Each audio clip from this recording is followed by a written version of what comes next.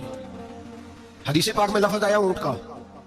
نبی پاک نے فرمایا بکرا 1 سال کا, گائے 2 سال کی, اونٹ 5 سال کا. حدیث میں لفظ آ گیا اونٹ کا. آپ کو بندہ کہے پہلے بتائیں نر کا کہ مادہ کا, تو میں کدھر سے آپ کو حدیث نکال کے دوں جس میں نر بھی اور مادہ علیحدہ علیحدہ ہو. حدیث پاک میں ذکر آ گیا دمبے کا, مینڈے کا.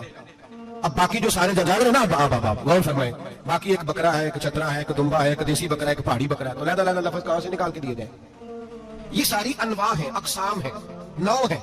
اسی طرح بھینس بھی گائے کی ایک قسم ہے. امام اعظم ابو حنیفہ فرماتے ہیں نوع منہ, یہ اس کی ایک قسم ہے, نوع میں سے ہے, گائے کی نوع میں سے. آپ عام لفظ بولتے ہیں تو کہتے ہیں بکرا چترا گائے بھینس, عام لفظ ہے نا. تو جب گائے کہہ دیا تو آپ کو بندہ کہے گائے آیا تو پہلے بتائیں گائے تو ہے تو اس میں بیل شامل ہے کہ نہیں. تو گائے کی جتنی قسمیں ہیں نا, ہمارے محدثین بھینس کو گائے میں شامل کرتے ہیں. بھینس گائے کی ایک قسم ہے. تو نبی پاک صلی اللہ علیہ وسلم نے جب گائے کا لفظ استعمال کیا تو بھینس اس کے اندر آ گئی.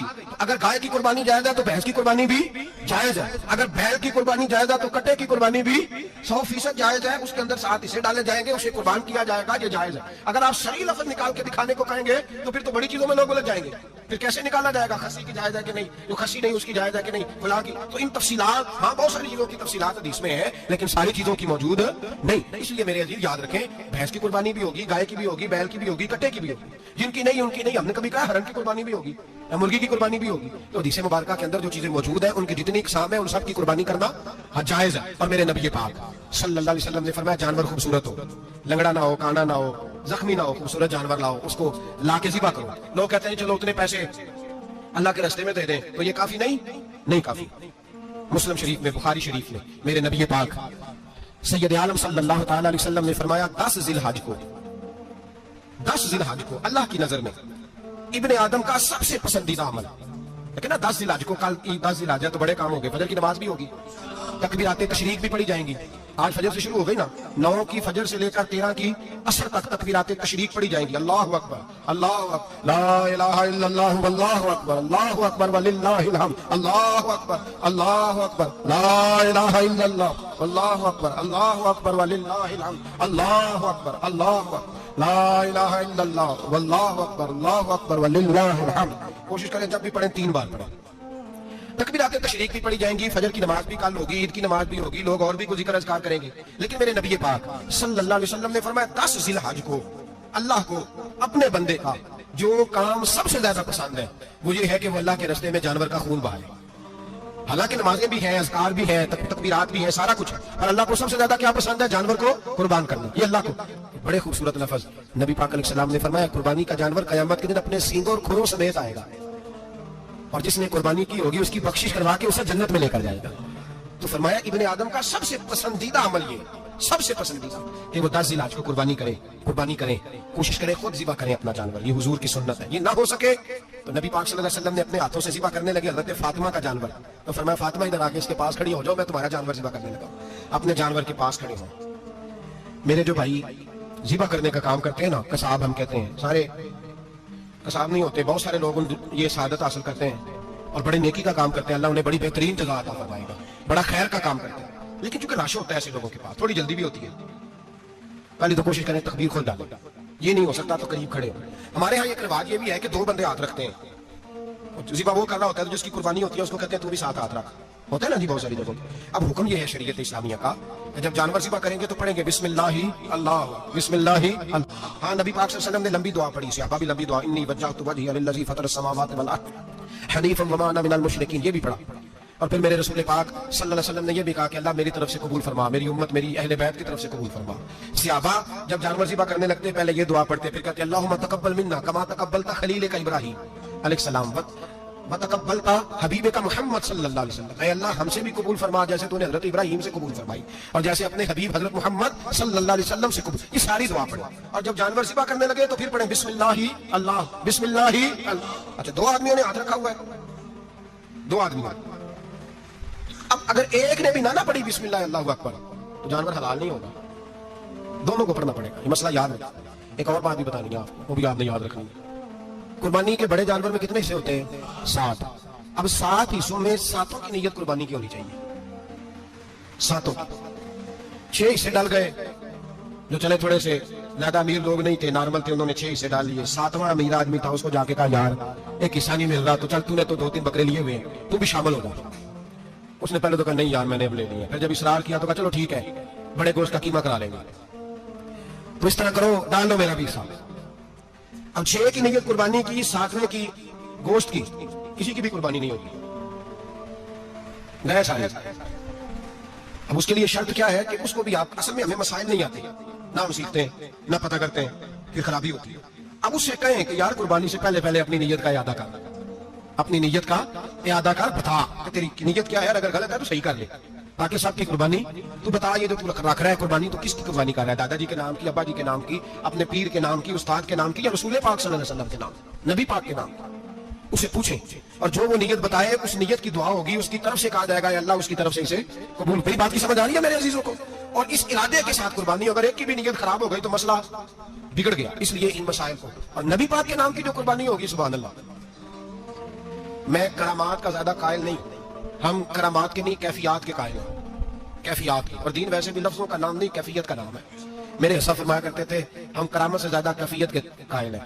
اگر مرید ساری زندگی کرامتیں سناتا رہے اور کبھی اسے مدینے جانے کا شوق ہی پیدا نہ ہو، کبھی نبی پاک کے نام پہ آنسو نہ آئے، تو پھر کرامت کا فائدہ نہیں، کیفیت تو ملی نہیں اسے. ہم کیفیت، اسی طرح ہم نظرانے کے نہیں نظر آنے کے قائل ہیں. تو بھائی یہ یاد رکھ لیں، کیفیت کا نام